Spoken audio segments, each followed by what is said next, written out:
అదే RTV app వార్తల్ని క్షణాల్లో చదివే అవకాశం ఉంటుంది. ఒక న్యూస్ పేపర్, ఒక టెలివిజన్ ఛానల్ మీ చేతుల్లో ఎప్పుడూ ఉంటాయి. మేము చాలా సందర్భాల్లో చెప్తాం, అధికార పక్షమైన ప్రతిపక్షమైన ఇవ్వాల్సింది ప్రజాస్వామ్య వ్యవస్థలో ప్రజలు. ఈరోజు ప్రజలు 164 సీట్లు మాకు ఇచ్చారు కాబట్టి ఎన్డీఏ ప్రభుత్వం అధికారంలోకి వచ్చి ఈరోజు పాలన చేస్తుంది.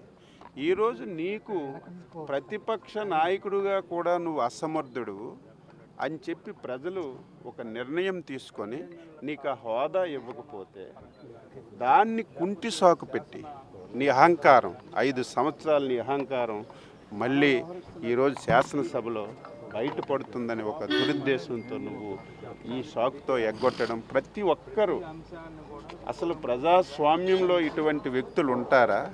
ఇటువంటి వాదన చేస్తారా? ఇంతవరకు దేశంలో ప్రపంచంలో ఎక్కడైనా సరే ఇటువంటి వాదన వచ్చిందని ప్రతి ఒక్కరూ అసహించుకుంటున్నారు. ఈరోజు ఐఎమ్ రెడీగా ఉన్నాం. ఏ సమస్య మీద ఎంత సమయమైనా ఎన్ని అంశాల మీదైనా చర్చించడానికి మేము సిద్ధంగా ఉన్నాం. ఇది మాకు ఒక అవకాశం.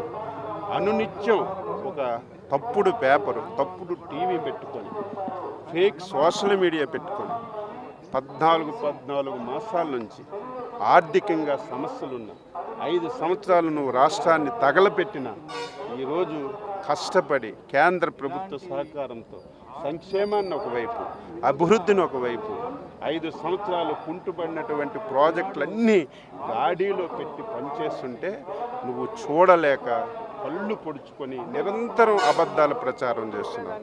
నువ్వు శాసనసభకు రా, బీఏసీకి రా, నీకే అంశాలు ఉన్నాయి, ఏ అంశాలు చర్చకి రావాలి, ఏ అనుమానాలు ఉన్నాయి నువ్వు ఒకరోజు ఎక్కువైనా అన్నింటి మీద చర్చించడానికి ప్రభుత్వం సిద్ధంగా ఉంది.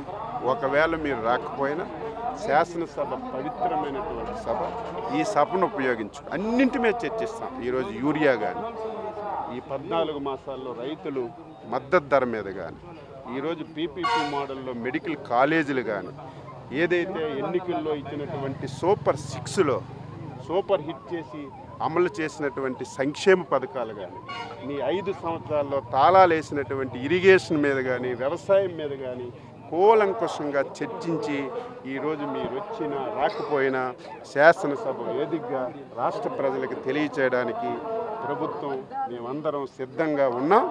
ఎప్పటికైనా మాటలు మానుకొని, ఎప్పటికైనా సరే నీ యొక్క ప్రబుద్ధిని గుర్తుపెట్టుకొని నువ్వు శాసనసభకు రా, ఏది అడిగినా సరే చెప్పడానికి మేము సిద్ధంగా ఉన్నాం.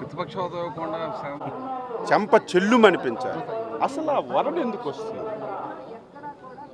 ఈరోజు ముఖ్యమంత్రిగా పోయావు, నాకు ముఖ్యమంత్రి ఇస్తేనే శాసనసభకు వస్తానంటే దానికి అర్థం ఉందా? శాసనసభకి రావాలని చాలామంది ఎమ్మెల్యేలు పోటీ చేశారు, ప్రజా తీర్పులో ఓడిపోయారు. నేను శాసనసభకు వస్తానని పట్టుపడితే అసహించుకుంటారా లేదా? నీ వాదనకే అర్థం లేదు. ప్రజాస్వామ్య వ్యవస్థలో నువ్వు చేసినటువంటి ఈ వాదన ప్రతి ఒక్కరూ అసహించుకుంటున్నారు. ఈరోజు నీకు ఒక శాసనసభ్యుడిగా నీకు అవకాశం వచ్చింది, నువ్వు రా. నీదొక రాజకీయ పార్టీ, నీ పార్టీ తరఫున ఏ అంశం నువ్వైనా లేవనెత్తే అవకాశం వస్తుంది. ఈరోజు మేము మీ అందరూ సజీవ సాక్షులు. 22 మంది ఎమ్మెల్యేలు ఉన్నాం. మాకు ఎన్ని అవమానాలు చేశారు మీ అందరూ చూశారు. మీడియా కూడా 5 సంవత్సరాలు శాసనసభలోకి వచ్చే అవకాశం లేకుండా చేశారు. అలాగని చెప్పి మేము శాసనసభ ఎగ్గొట్టలేదే.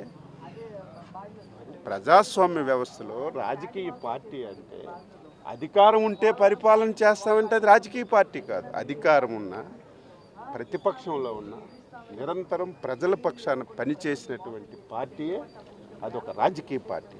మేము అధికారం ఉంటే వస్తాం, ప్రతిపక్ష హోదా ఇస్తే వస్తాం, ముఖ్యమంత్రి అయితే వస్తామని చెప్పినటువంటి పార్టీ ఒక పార్టీయే కాదు, ఆ నాయకుడు ఒక నాయకుడే కాదని నేను వ్యక్తిగతంగా అభిప్రాయపడుతున్నాను. సార్, ఈ అసెంబ్లీ సమావేశాల్లో జగన్ అనర్హత వేడి మీద చర్చించే అవకాశం కనబడుతుంది. అది ఏదైనా సరే శాసనసభలో ఒక వ్యవస్థ ఉంది, స్పీకర్ ఉంటారు, శాసనసభకి ఒక నియమం ఉంటుంది, ఒక నిబంధనలు ఉంటుంది.